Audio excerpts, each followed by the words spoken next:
ছন্দ দিয়ে ভিডিও বানান? হ্যাঁ হ্যাঁ জি। ফলোয়ার কত? এখন 1,67,000। আচ্ছা, অনুপ্রেরণার আরেক নাম থটস অফ বিল্লাল ভাই। এই কথাটা আমি এখানেই বলতে চাই।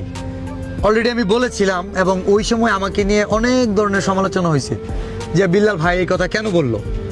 তো আমি হয়তো তখনও একদম ক্লিয়ারলি ওইটা এক্সপ্লেইন করি নাই, কারণ আমি মনে করি কিছু কিছু জিনিস সময়ের উপর ছেড়ে দিই, তারাই ডিসিশন নিবে যে আমি সঠিক ছিলাম না ভুল ছিলাম। আমি বলছিলাম যে অনুপ্রেরণা আরেক নাম থটস অফ বিল্লাল ভাই। ভাই কিন্তু কাউকে কপি করতে বলে নাই। তাই ও কিন্তু ছন্দ দিয়ে ভিডিও বানায়। আমি পরের লাইনটা ছিল এমন, ছন্দে ছন্দে ভিডিও বানানোর পাশাপাশি বানাতে হবে এমন ভিডিও। তাহলে ছন্দে ছন্দে ভিডিও বানাতে না করি নাই, পাশাপাশি এমন ভিডিও বানাইতে হবে, মানে একটু ডিফারেন্ট ইউনিক ভিডিও বানাইতে হবে।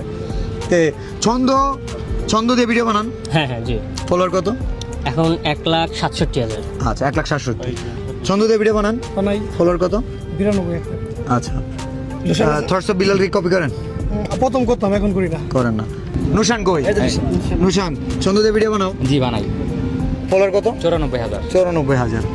তুমি কি আমাকে কপি করো? আগে করতাম, এখন করি না। এখন যখন করতা তখন পারফরমেন্স কেমন ছিল? তখন ছিল, কিন্তু এখন আর বাড়ছে, নিজে থেকে একটু অ্যাড করছি।